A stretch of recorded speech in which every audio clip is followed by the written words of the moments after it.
majina ni Carla Emeyan, na hapa ni kwangu. Na pia hizi mbuzi yenye tuko nazo ya tumenunua kutoka Merile. Sasa ni ya kuuza. Sisi tunahusianga kwa hiyo soko ya Iselo. Hapo ndio sisi tunahusianga mbuzi. Hatuko kwa hii group ya cooperative, hii bank. Tunachukuanga pesa hapo. Lakini wakati mbeleni tulikuwa tumechukuanga kwa Equity. Hata kwa Equity tunashukuanga loan huko. Ndio sisi tunasaidianga naye. Hivyo tusina mambo mengi. Kwa hiyo cooperative yetu tunachukua loan, tuna save pia na savings yetu. Tunatoa loan pia na savings yetu. Si savings ni ya mwenyewe. Ni hivyo tu ndio tunatoa loan pia na savings. Kwa sababu unajua ilikuwa mbeleni hatukuwa tunajua kufanya kazi mbeleni. Kwa sababu saa hizi ilikuwa kwa hiyo wakati mali ilikuwa ya mzee, mbuzi, ng'ombe, kama angekuwa na ngamia ni yeye ndiye ako na hiyo shughuli. Mama hatukuwa tumenini. Lakini wakati tulikuwa tumepata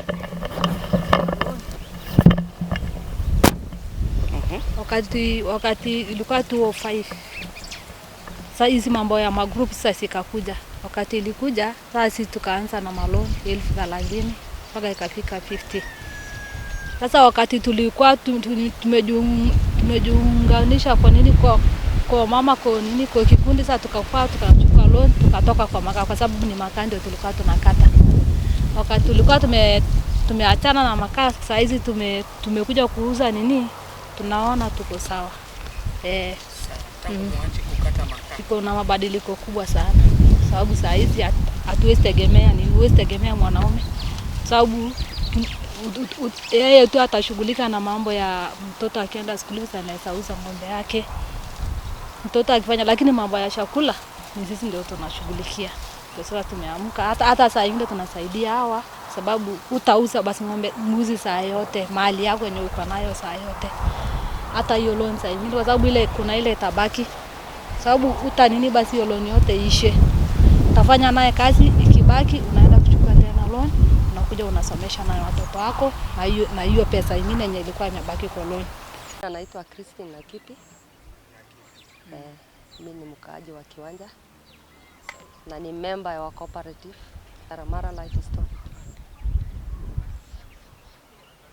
Sisi tumepata mafunzo kupitia IFA. Penye IFA amejoin na sisi, alituletea mafunzo penye utafuga hii mali ambayo uko naye.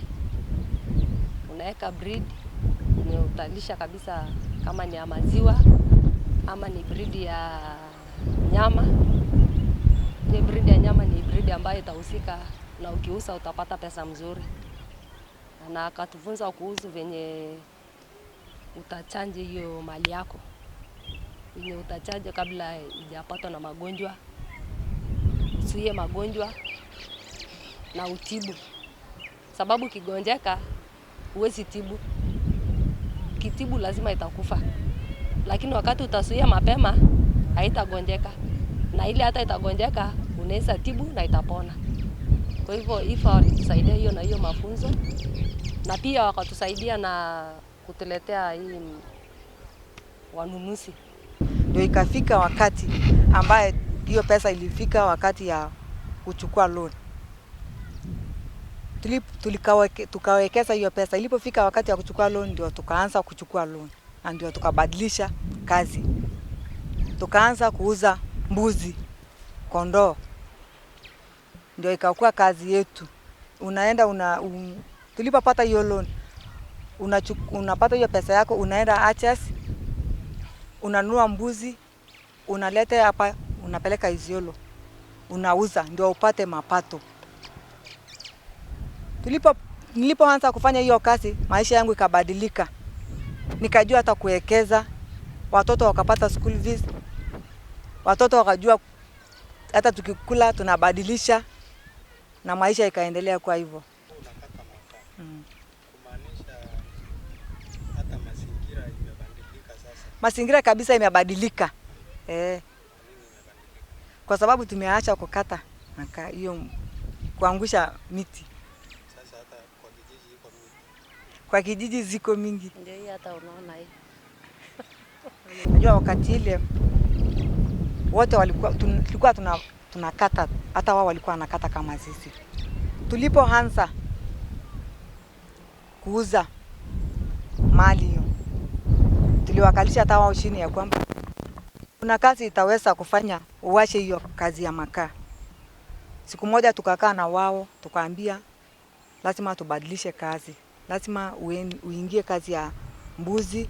Utapeleka soko, hata kama ni moja utapeleka soko uuze, ukipata mapato unagawa, ukipata faida kama ni 500 unawekeza 200, watoto wanakula 200. Hivyo ndio hawa wakapata kutoka kwa hiyo kazi, na sasa wao tuko pamoja na tunaendelea.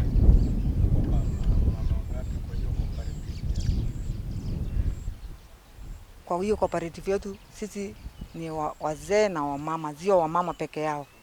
Cooperative kabisa iko na watu 600, lakini imegawanyika katika cluster. Kwa mfano sisi ni watu wa kiwanja, cluster wa kiwanja tuko na watu 60. Kuna cluster ya Ngaremara na kuna cluster Chumviere na kuna cluster ya Hatan. Katika mradi huu tunaangalia mambo ya environment.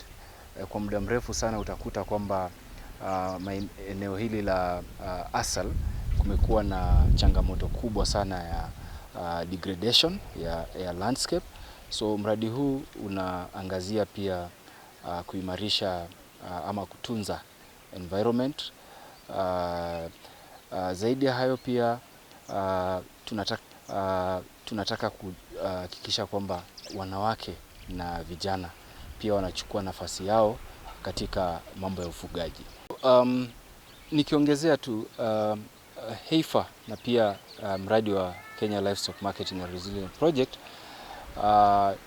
pia tunaangalia kuelimisha wafugaji, kubadilisha mawazo yao, kuelimisha, kuwapa mafunzo kuhusu ufugaji, kuhusu mbinu za kisasa za ufugaji, ndiposa mifugo ambao wanafuga iweze kuwa na faida kwao.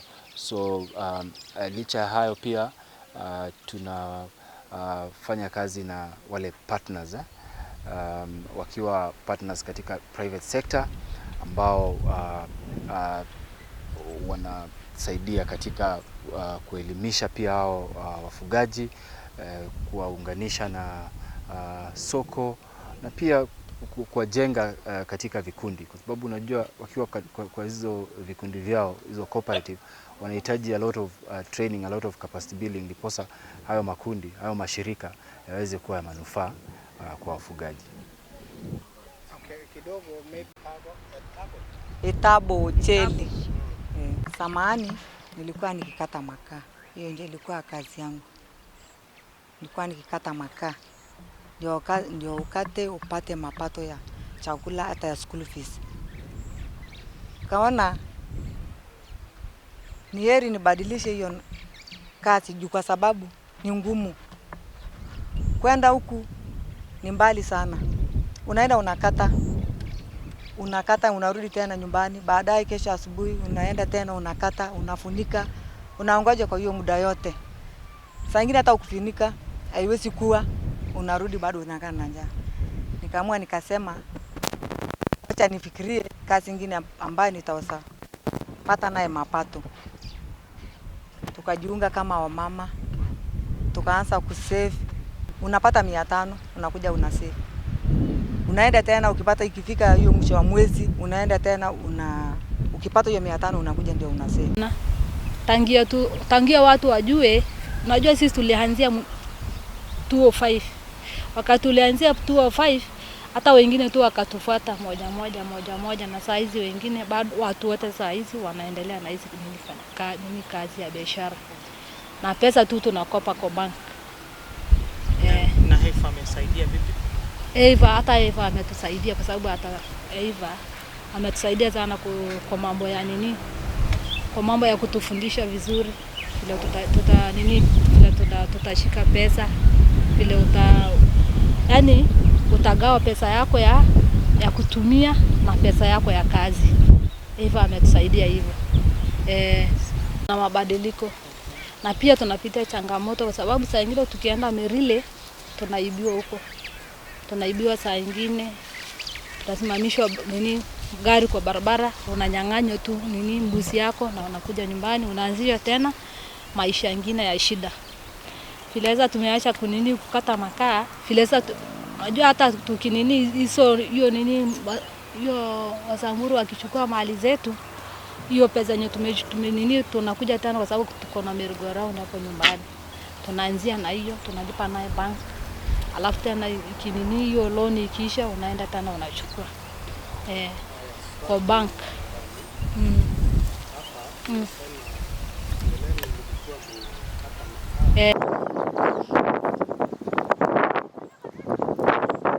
Mara 3. Kwa mfano mtu uko na shilingi 10,000. Kwa leo ukitaka loan unakuja unachukua form, unajaza, unaleta magaranti yako 3. Sasa unaleta tu garanti 3. Loan unakuja unachukua form, unajaza, unaleta magaranti yako 3. Sasa unaleta sisi tu kwa sako, tuna save, alafu baadaye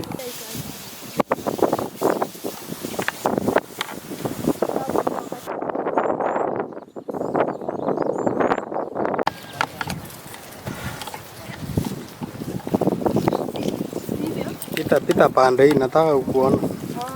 Kumbe umesahau.